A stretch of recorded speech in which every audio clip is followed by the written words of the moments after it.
fastest way to make your first $10,000 wholesaling houses without using your cash or credit. Being broke won't matter. I'm outside to explain this video, so guess what you need to do?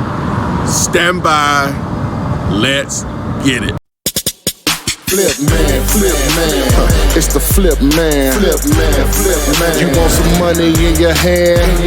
Flipping houses without credit or your cash. Get that bag. Hello guys, this is Ty, aka the Flip Man. You see I'm outside, just changing it up a little bit. I want to talk about the fastest way to make your first $10,000 wholesaling houses. Now, at the end of the day, it's going to boil down to two things. Do you have great deals, or do you have cash buyers for those great deals? Now, in the past, you've heard me say a lot, deal before the buyer, right? Still about 50-50 right now. Because even if you have a great list of buyers, you don't have any deals for them, blah, blah, blah, same, go back and forth. So, in this particular video, I'm actually, you should see a split screen here, but I'm actually driving around and I'm doing two things, okay? But before I get into that, I want to make sure that you subscribe to the channel, make sure you turn on the notifications, so whenever I upload new videos like this, when you are alerted, tap the little bell, and when we go live on Thursday nights, we answer all your questions about real estate investing. Remember dealator.com, the tools to help you do deals. It's not going to do deals for you, but it's going to make it easier. Remember to skip to flip, text to flip, both going to help you market, which I'm going to talk about those in a second, because I'm going to talk about a combination of things on how to get to that first $10,000 payday wholesaling houses. Follow me on Instagram, TikTok, and Twitter at AskFlipMan.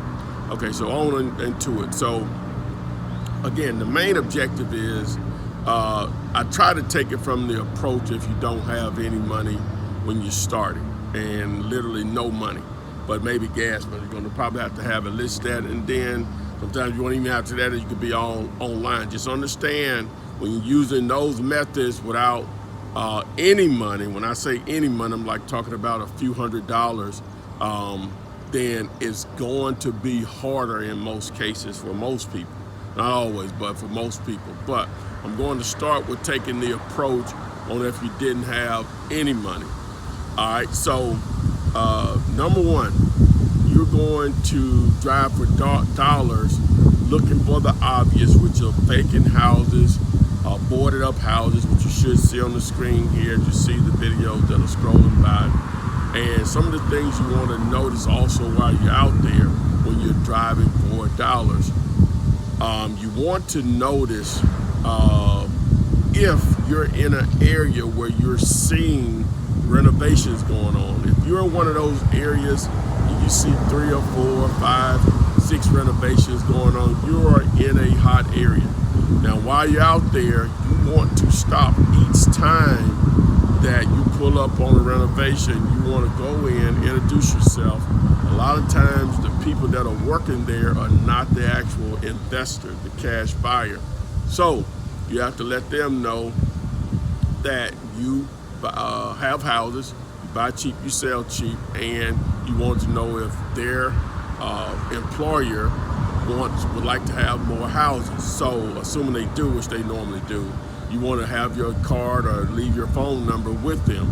Now, if it's possible, you try to get that person's name and number. And then obviously if they're there, you want to let them know that.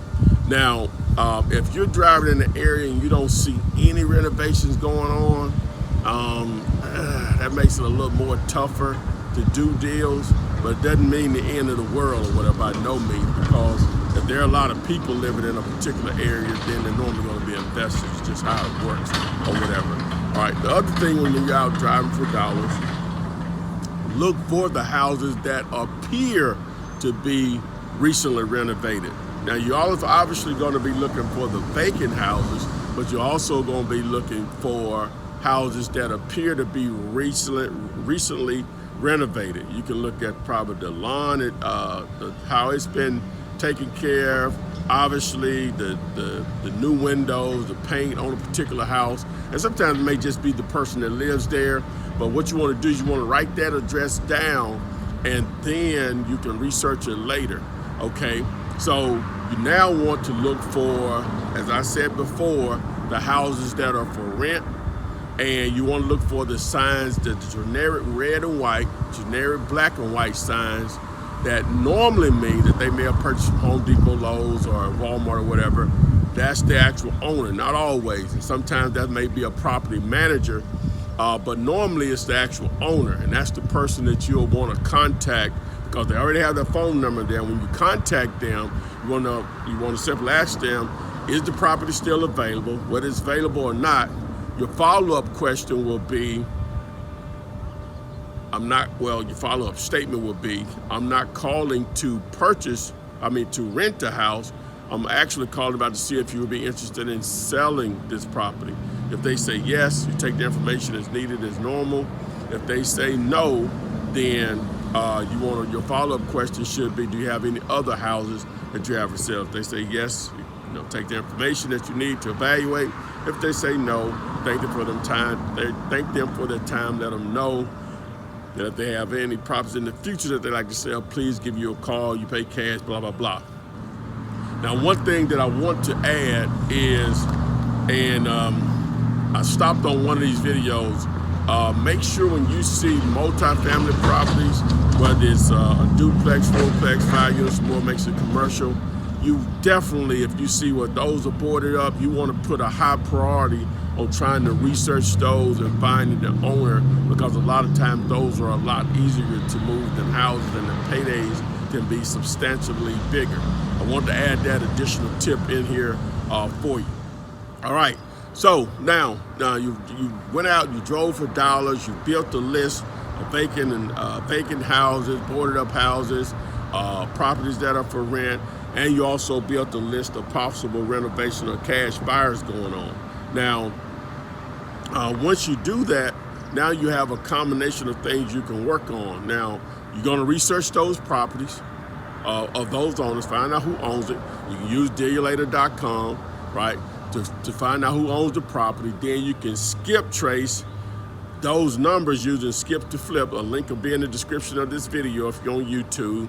And then you'll actually reach out to them by phone. Now, if you want to pick up the phone and call, which I suggest first, do that. But you can also send a text message to them also. You can create text message campaigns that'll be FCC compliant using text to flip. There'll be a link in the description for that also here on this video if you're watching it on YouTube.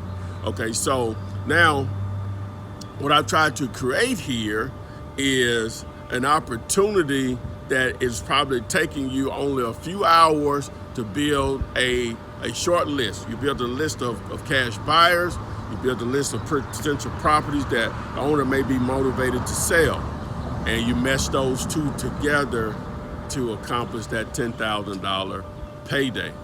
Okay, so I wanted to make this quick, simple video. Hopefully it actually makes sense and it'll get you going in the right direction to do your first deal, a couple of deals to pick up that $10,000 payday. Again, if you're here, make sure you subscribe to my YouTube channel. Turn on the notifications so you are alerted when I upload new videos, and when we go live on YouTube on Thursday nights at 7:30 p.m. Eastern, where we answer your questions live on YouTube, Facebook, Instagram, I think TikTok now, Periscope. So we try to get it all in. A lot of places to get this content to get you closer to that payday. Skip to flip, text to flip. The link should be in the description.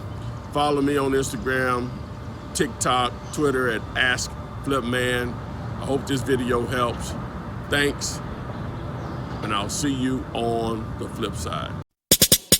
Flip man, it's the flip man.